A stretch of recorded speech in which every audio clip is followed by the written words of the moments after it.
ugu diyaariyay wariyahayaga Xasan Kaafi oo alaaba halkaas inooga soo warrama. mid ka mid ah dhalinyarada ku waxbartay sidoo kalena ku barbaartay xeryaha qaxootiga ee Dadaab gobolka Waqooyi Bari ee dalka Kenya ayaa sheegay in uu yahay musharax u taagan xilka xildhibaannimo ee dowladda federaalka Soomaaliya sidoo kalena ka soo jeeda dowlad goboleedka Jubbaland musharax ayaa lagu magacaabay Siyaad Tawane Aadan isagoo sidoo kalena sheegay in uu kursigan uu ku lulamayo mid ka mid ah beelaha deegaanka dowlad goboleedka Jubbaland ee Beesha Warday xalfad si weyn loo soo agaasimo ayaa waxay ka dhacday xerada qaxootiga Ifo oo ka mid ah xeryaha qaxootiga Dadaab ugu horeyntii xalfadda waxaa lagu daahfuray aayadaha quraanka kariimka أعوذ بالله من الشيطان الرجيم وإذا قيل لهم تعالوا يستغفر لكم رسول الله لووا رؤوسهم ورأيتهم يصدون وهم مستكبرون سواء عليهم استغفرت لهم أم لم تستغفر لهم لن يغفر الله لهم إن الله لا يهدي القوم الفاسقين xalfadani ayaa waxaa ka soo qayb galeen aqoon-yahano rag iyo dumar dhalinyarada qaybaheeda kala duwan odayaasha iyo waxgaradka beesha iyo sidoo kale ugaaska guud ee Beesha Warday munaasabadda ay socotay ayaa waxaa halkaas hadal ka soo jeedin qaar ka mid ah dhalinyarada soo qayb gashay xalfadda yahan dhalinyar uu yahay aad baan u taageersanahay insha Allah waxaan u rajaynaynaa inuu ku guuleysto insha Allah waa aad baan uga codsanayaa odayaasha dhaqanka dadka oo macnaha hadhow kuraasta insha Allah oo ku rabo inaad doortaan waxaan ka codsanaa danaanay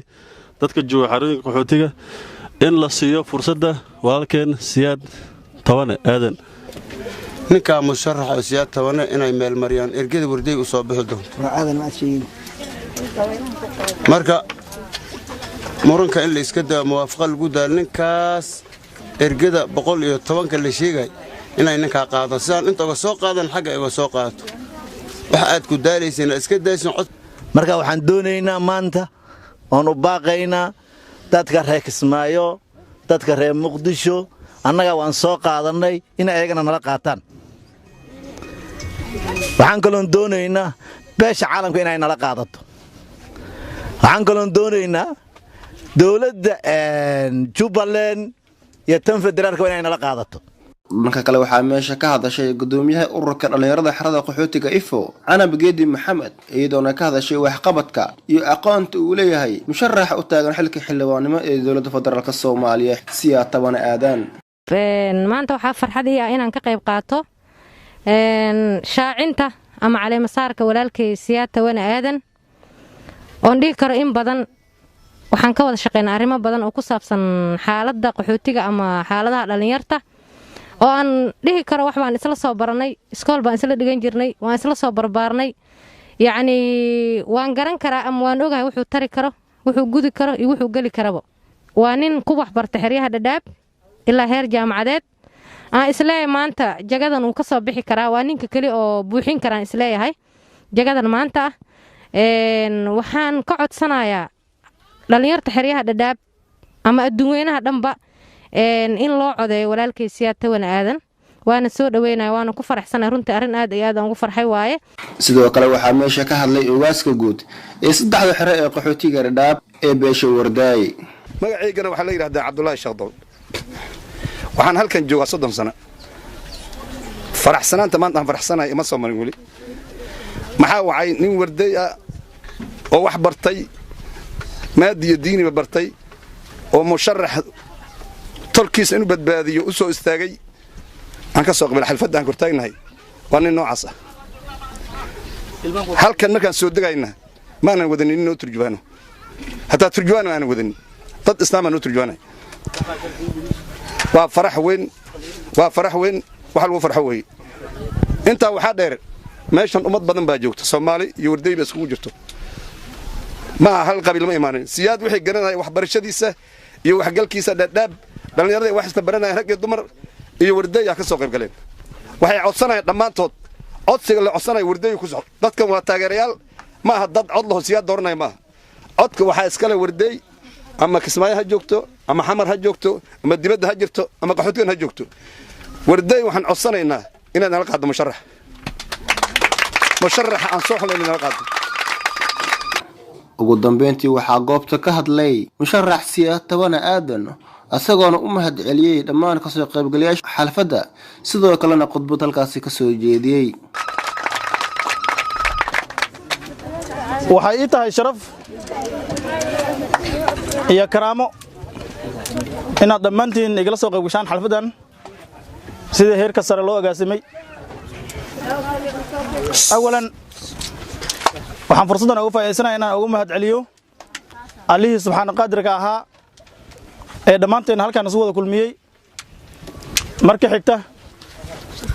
waxaan si qaas ah ugu mahad celinayaa hogaamiyaheena guud asaga sheegtay laakiin aniga waxaan nahay ugaaskeena guud ee saddexda xaro haddaan nahay beesha warday oo asagoo xanuunsan naga ogolaaday inuu xalfadda nagala soo qayb qaato. waxaan leenahay ugaaskii jira Allah ka dhigo insha Allah raxmaan.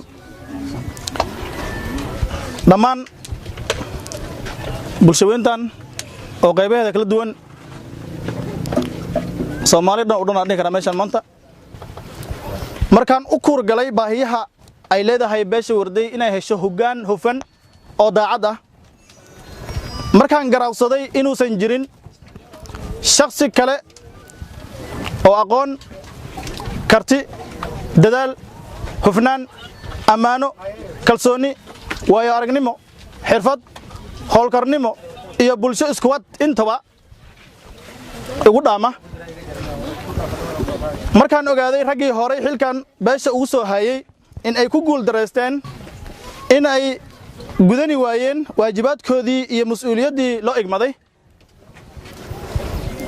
markaan helay kalsoonida iyo ducada waalidkayga waxaan xaqiiqsaday sidoo kale in la joogo waqtigii ay dhalinyarada wax baratay ay hogaamin lahaayeen. waxaan si kaliya laab ah halkaan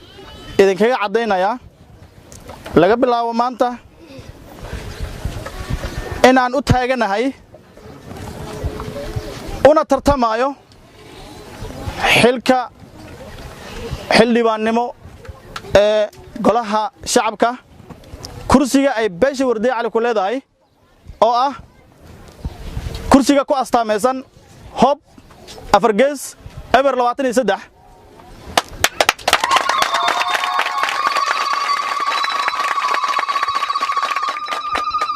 oo ay deegaan doorashadiisu tahay jubbada hoose qaas ahaan degmada Afmadow oo looga arrimeeyo degmada Kismaayo. hadda waa markii ugu horeysay mid ka mid aqoon-yahanada oo ku wax bartay xiriyaha qaxooti